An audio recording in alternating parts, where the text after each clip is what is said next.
All right, with the catch of the day, Pat Light, yesterday's starter.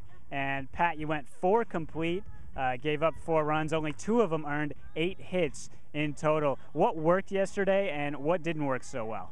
My fastball was spotting up pretty well, and I had that going for me. Unfortunately, my slider, I wasn't able to throw for strikes. Changeup was working pretty good, left it up a couple of times. That's when they mostly got their hits. But, if I can just work on those 2 things, get my off-speed over for strikes, and keep the fastball where it's at, I think I'll have a better start next time. Pat, a little more specifically, I think a lot of the scouts, maybe you know this or not, a lot of the scouts look at your slider as a really good marquee pitch. Is that something you focused on a little bit extra at this point, getting into the summer, as that kind of major league ready pitch almost? Yeah, it's something I'm focusing on a lot. My slider has always been one of my strikeout pitches, and I like it. I obviously like throwing it a lot. And I focused on it a lot this year and focused on my changeup, trying to get that a lot better. And again, if I keep my slider, get it to where I'm throwing it for strikes and very often, kind of keep it, like you said, major league ready, I think it would be good for the rest of the season to be able to, kind of get guys more off balance than just having a fastball that's spotting up. And Pat, I know it's early in the summer season, but talk about the dynamics just a little bit of wood bats. Do you notice anything different as a pitcher? Do you do anything differently knowing that you're facing guys who might be using wood for the first time? Yeah, definitely. One thing that's big for pitchers is to go in on wood guys, because if you don't go in, you stay away. You don't challenge them as much. They're able to kind of slap it the other way.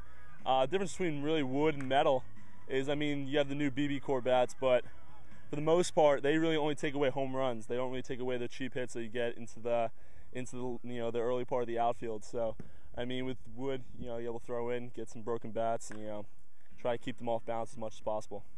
Just a little bit briefly getting to know Pat Light. So you went 4-5 in the collegiate season with Monmouth, and you're out of New Jersey originally, your hometown. But with Monmouth, you talked a little bit about those BB core bats. Did you notice any specific difference during the collegiate season, and did it change any aspect of your pitching?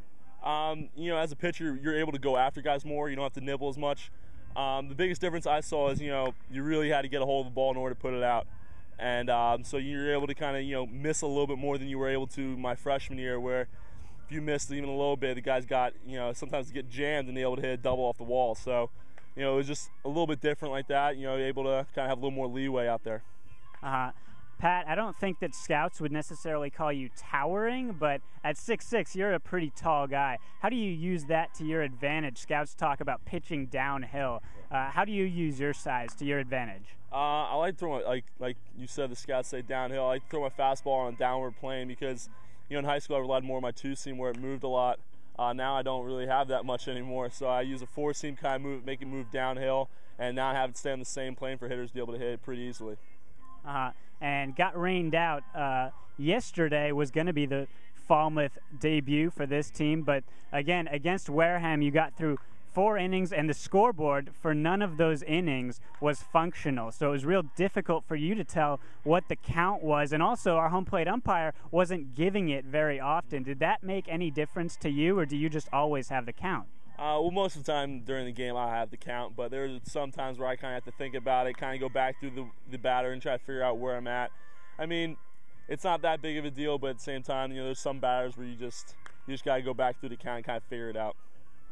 Pat, your first start on the Cape, and it gave us a pretty good idea of what we can expect out of you. How are you feeling mentally and physically as this season progresses? Well, I'm feeling pretty good, both mentally and physically. I shake some of the rust off my first start. With this, obviously, I talked about the slider staying up and the changeup staying up, and the slider kind of falling out of the zone too much. But I think going forward, I should be pretty good. I only threw 75 innings this spring, so I'm fresh. I'm ready to go. Kind of looking forward to the rest of the summer. Pat Light, Pat, we appreciate it very much. You're the catch of the day, and this is the Cape Cod Baseball Network. I'm Chris Fitzgerald.